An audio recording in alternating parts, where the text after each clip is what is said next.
Howdy, Saturn Army, CorporalSaturn here, and yup, we're going to be talking about Cyber Dragons again. I took a long hard look at my last deck and realized that it was not even kind of, it just straight up was garbage. It was good. It was definitely garbage though. Well then how can it be good? Well, I don't know, because like I said, it was a good deck and it won a good chunk of the time, but it was also just bad and kind of inconsistent, so I've decided I'm going to revisit it in hopes of changing at least that one guy's opinion who said I don't know how to use the combos. But that's another thing I want to address is the comments, and that's, I am not going to pretend that I know a lot about Yu-Gi-Oh! I am just essentially getting reintroduced to the game, especially at a semi-competitive level. So if you guys have tips, I'm welcome to tips. Just make them be constructive. Don't be like, oh, you don't know the combos. On the Phantasm Spiral profile, there was a guy who said, the deck has too many monsters. And I was originally going to go off on him, but I said, well, what would you do different? And then he straight up told me what he usually does. And it was, and I would love that, you know. Like, if a semi-pro Cyber Dragon player sees this, and says, hey, you should take out this card, add this card, add this card. I would love that. If anyone who even remotely knows about Cyber Dragons has some tips for me, please let me know. I'm always looking for help, and I'm always looking for, tips on how to get better at this game, because I'm not going to pretend that I'm great at it. I'm okay at it. Good at it at best. But, anyway, all of the, woe is me stuff out of the way, let's go ahead and start talking about Cyber Dragons with, and I'm sorry in advance, a Kaiju engine. Now, I tried originally running a Kaiju Slumber and then the Thunder Kaiju with this thing. It didn't work. It more often than not gave my opponent a resource and left me with nothing, because I would always draw into it when, basically it wasn't worth it.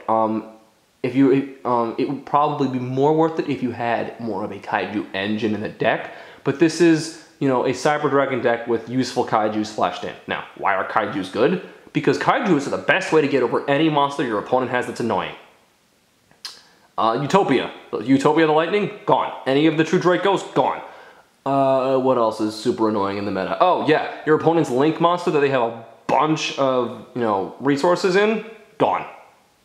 This thing, you can summon this to your opponent's field, and then, if it's on your opponent's field, you can summon your own, and then destroy them both, or the better strategy is to summon this on your opponent's field, and then if you're lucky, summon a Cyber Dragon, which is not a problem with this deck, and then sacrifice the bolt to get a free 2k Fortress Dragon. Kaijus are good you. Kaijus are good for you? I don't know. You run that at 2. Get that out of the frame. So it's not as annoying. Alright. Next up, of course, 3 Cyber Dragons. These are your deck's main playmaker, and most of your plays revolve around Cyber Dragons. Run them at 3. But this is very important. Your second one can't be the same art as the other 2. Then you can't make a sense. No. Cyber Dragons even are super easy to get your hands on. They're like a lot of starter decks have them because it's a nice level 5 monster. Speaking of level 5 monsters, that's actually, I was introduced to this guy.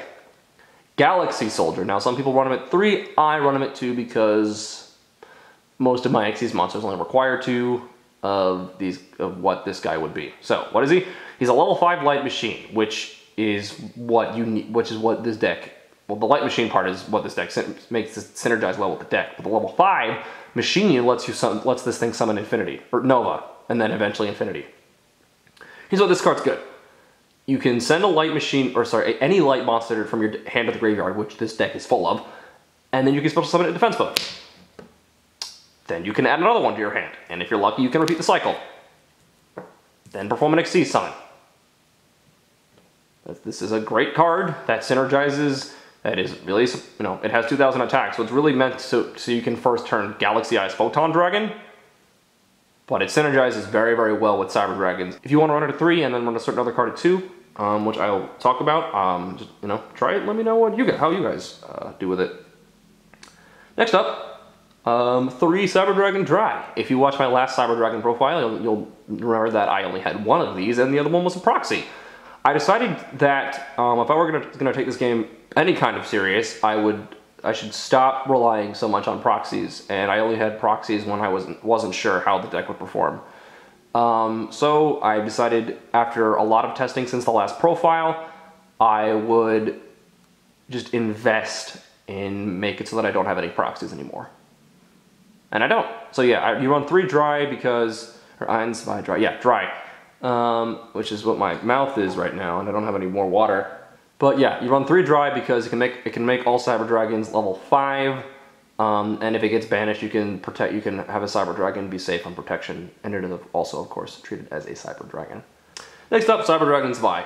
Level 4. Target of the dry. And if this thing attacks, it gains 300 attack. If you reveal a spell card, it becomes Cyber Dragon. This is what you could arguably run at 1, and then run Galaxy Soldier at 3.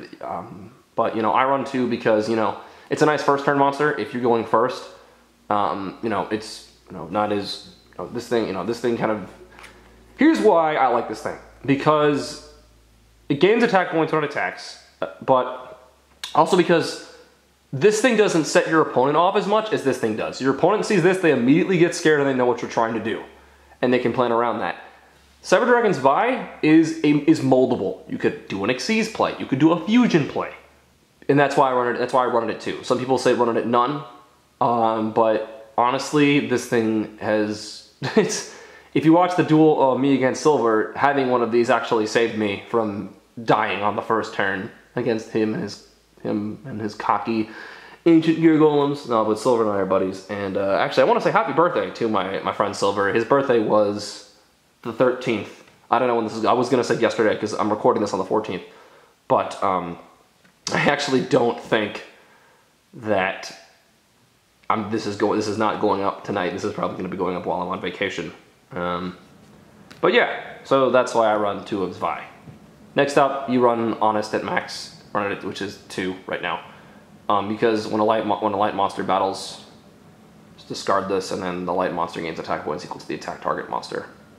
This lets anything attack over anything. It's also level 4. There's a lot of level 4s, which allow you to run some generic rank 4s, which admittedly I don't have, but I'll probably just splash in off the top of my head. Dark Rebellion Xyz Dragon, probably a Tellarknight or 2. That Bujin card, I think it's Suki, I don't know what it's called. The Utopia family is a, you know, yeah, Utopia, Prime, Ray, Lightning. Anyway, Electromagnetic Turtle, which I was introduced to by reading an article that talked about how good this was in Cyber Dragon decks, because here's why. It's, you know, you can set it and then your opponent attacks into it. Oh, Electromagnetic Turtle, nothing scary. Or your opponent destroys it. Oh, I wasted a resource on Electromagnetic Turtle. This thing is discard fodder for Galaxy Soldier, for another card I have in my deck, and if you banish it from your graveyard, you can end the battle phase. So this is a fantastic card, and you kind of, but at the same time, it's not the most useful thing. So you run it at 1. You could maybe run it at 2 and run Vi at 1. I don't know, but you know, that's really your prerogative. It's worked fine for me at 1 because it can clog your hand if you have a bunch. Next up, Light Hexsteel Fusion. I know that someone's probably going to get on my case about using this card, but I like it because it can let me get a first turn End Dragon, if first turn Twin Dragon, more likely. What else can it do? It's discard fodder for Galaxy Soldier. It can attack and be an honest target. Yeah, it's not bad, it's not great, and it's probably very easily replaceable, but I like it because, you know, it enables me to make first turn Twin Dragon plays. But if I were to get rid of a card, this would probably be the first one on the list.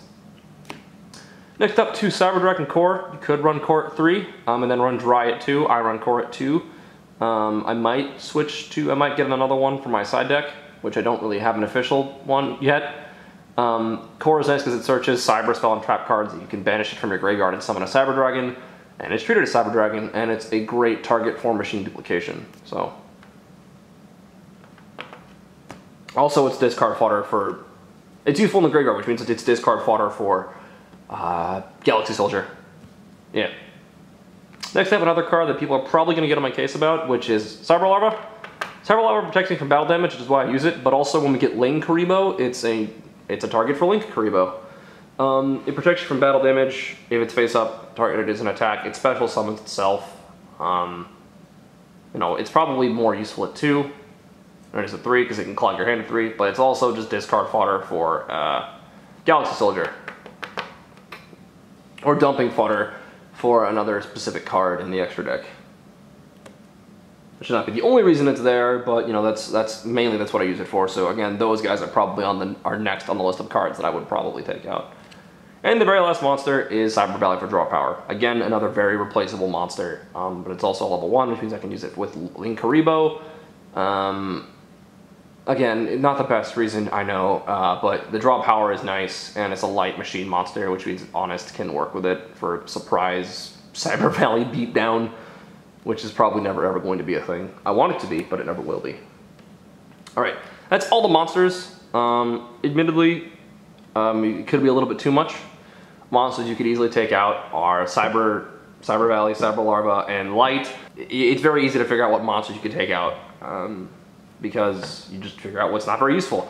Cyber Valley is pretty useful for draw power, but only during the battle phase. Cyber Larva is pretty good, but if you know your opponent has a field full of monsters, then they can just keep attacking over your Cyber Larva, and next thing you know, you've essentially just gone -3 just so you could take damage when you could have just done the same thing with Waboku.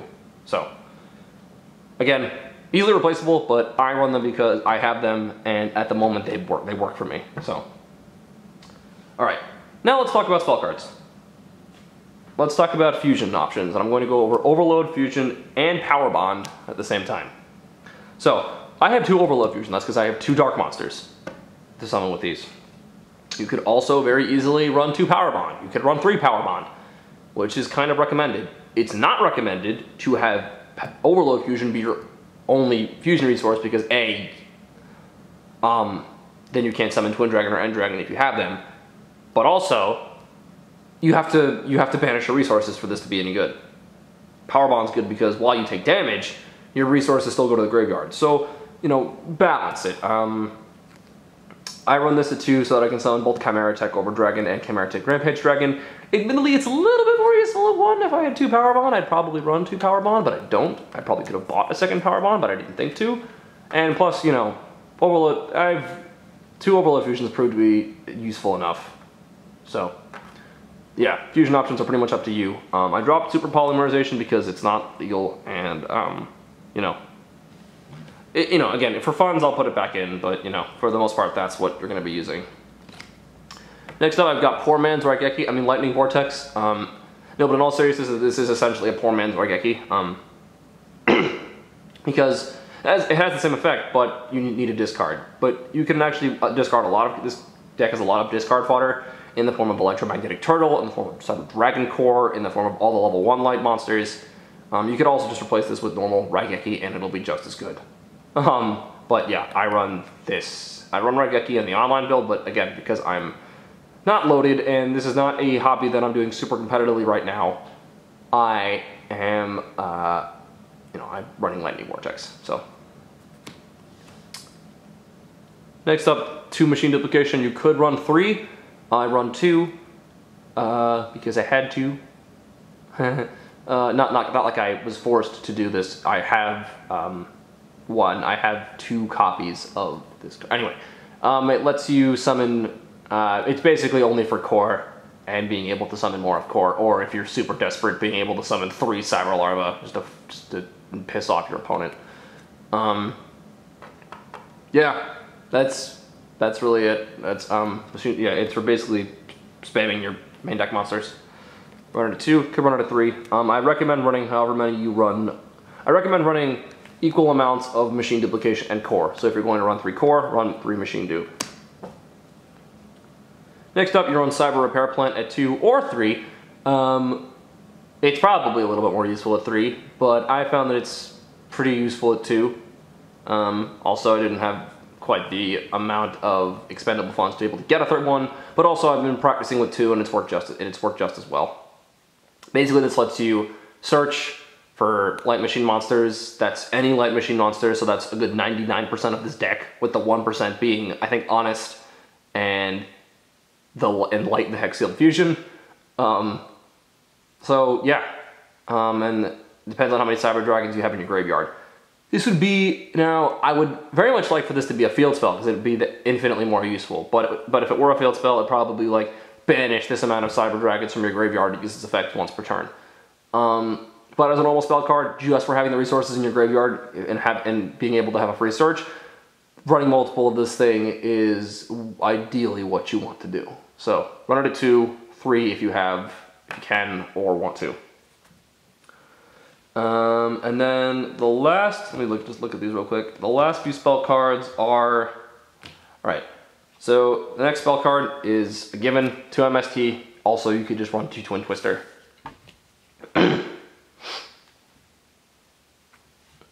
And yeah, so these 3 are techs. This is an easy one. Limited removal because you're running a deck of entirely machines.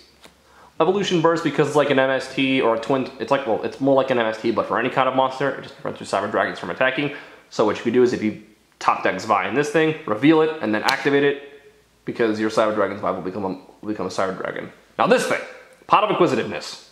Some people probably think this is not a great card I could be running, and there are probably other cards like Soul Charge or Limited Removal or Limited Removal is limited. I don't know why I said that. This card, instead of this card, you could run Soul Charge, Foolish Burial, Upstart Goblin, Raigeki. There are another Power Bond, another Overload Fusion, anything. There are a lot of options you could run instead of this. Hell, even that different dimension, Burial from the different dimension, like there's a quick play with banished monsters. Here's why I run this. Because A, I have it.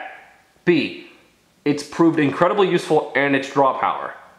And C, it recycles your banished resources. This is what lets me get away with running multiple copies of Overload Fusion. This lets me recycle my banished Cyber Dragon cores. This lets me recycle some of my fusion monsters that get banished by people who still run Bottomless. It's not a bad card, but not worth running more than one of. Plus, you know, it works for me on how I play Cyber Dragons. So that's all of the spell cards. Again, spell cards I recommend are obviously Soul Charge, Foolish Burial, Upstart Goblin, another Cyber Repair Plant, Instant Fusion, because there are a lot of level 5 targets that you could summon with it. There's a lot of possibilities there. Next up, the trap lineup, which is a lot smaller. Mirror Force or any of its Drowning or Quaking variants. I run the normal one because I don't have the other ones, but also because Mirror Force is not a bad card, and if your opponent isn't prepared and attacks with a lot of monsters and doesn't have any back row, then Mirror Force just ends their day. Trap Stun because, okay, here's why I run Trap Stun. A, because trap cards like Solemn and Bottomless and that new stupid one that works with Trickstars, like Present Card or something, this just stops all that. And it just annoys the fuck out of the opponent, and it's been more times than not, it's been very useful. It lets me get an extra turn out of another trap card I have. I wouldn't say extra turn, it just, never mind that last thing, but this is a very interesting tech, and you could of course not run it in place of a Solemn Strike or a Solemn Warning. You know, it's really up to you, but I like this and I've been able to use it very, very well. And, you know, while trap cards are on the decline, you know, when your opponent pulls out a D barrier and you can stun their D, you know, nobody likes having a stunned D.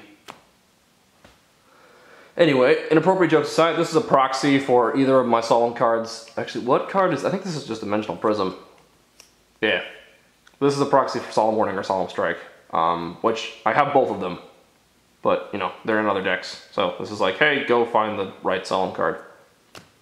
So I wasn't technically telling the entire truth when I said I had no proxies. But I do have the card this is supposed to be. It's just in another deck. Call of the Haunted for Revival. You could run this, you could run Soul Charge instead of this. You could run this and Soul Charge. Or the other better one, Back to Front, which revives your monster in defense mode and then is not continuous and is not tethered to your monster. Yeah, it's really up to you. And then the final card you run is Cyber Network, because Cyber Network lets, if you can, even though it's very, very slow, you can get a lot of resources on the field if you know what you're doing. This is another way to get some of your banished cards back. So yeah, in my opinion, the main deck is a lot more consistent. Took out a lot of the cards that I was using before. It really just weren't doing anything. And yeah, let's talk about the extra deck.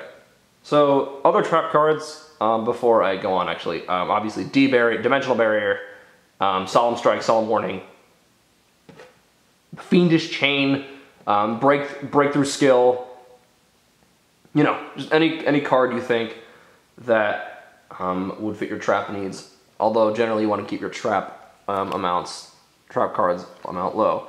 Alright, let's talk about the extra deck. Chimera Tech Rampage Dragon. I run it at 1, you can run it at 2, it'd probably be just as useful.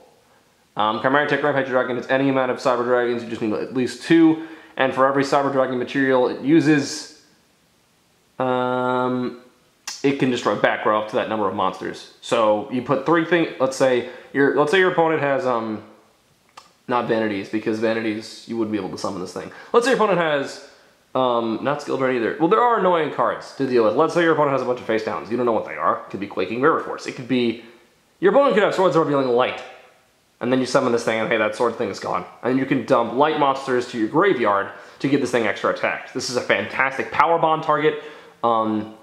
It's a great monster all around, and that's why I said you can run it at 2, but I run it at 1 because I didn't think to run it at 2 when I was initially building this, and my dumbass didn't remember to buy another one. So, you could run that at 2. I run 1 Cyber Twin Dragon because it's easy to summon first time with Life the Hexil Fusion, but also it is basically the same thing as Chimera Tech Rampage, but it's light, which means I can pump even more attack points into this thing with Honest, and if I summon this thing with Power Bond, I could summon this thing with Overload Fusion and essentially get 4 to 5 attacks in every turn. So that's why I run them both. I don't run End Dragon anymore. If I did, I would run it at 1, but I don't really see a need. I don't really go into End Dragon at all, so I cut it from the deck. Over Dragon, I run at 1. I'm probably going to cut it because every time I've used it, I've gone minus and it's gotten destroyed, so I'll probably just cut it and replace it with another Rampage Dragon, or just cut it entirely and, you know. And then the last fusion monster is Fortress Dragon, which is very easy to summon, especially with, you know, the Kaijus we have, because all you have to do is sacrifice at least 2 machine monsters.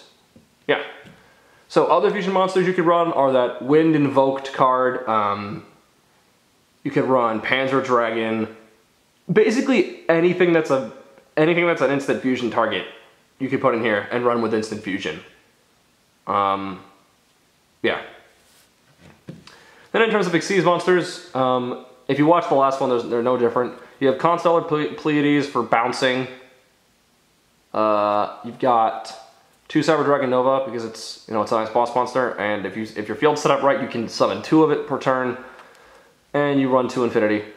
You could also run any generic rank 4s, any generic rank 5s, like the artifact thing, and you could be golden. Admittedly, I do need to pump up the extra deck a lot more for this to be any good. Link monsters, I'm going to say it again, Decode Tucker, Proxy Dragon, probably Link Karibo when it comes out, and that generic light thing.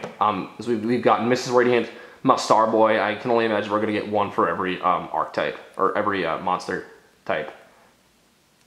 So yeah, admittedly my extra deck is still kind of small, but this enables me to splash in Link monsters when I play in Link format. But yeah, obviously, you know, more fusions if you're gonna run instant fusion. Panzer Dragon, the invoked thing, and obviously more rank 5 Xyz and some rank 4s. More main deck monster options I forgot to mention are Chronomaly Golden Jet. Anyway, Golden Jet's good because it's a level 5. It's a level 4 light machine that can increase its level. So yeah. Anyway, that's my updated Cyber Dragon deck. I don't have a side deck. So yeah, this one's definitely way better. And again, if you have any constructive comments, please let me know. I would love to read them, and I would love to get some tips on making this deck better. But with all that being said, that's going to end today's mission. Your next mission, should you choose to accept it, is a like and a comment. Go watch the duel where I use the updated version of this deck. And yeah, that's going to do it. So, peace.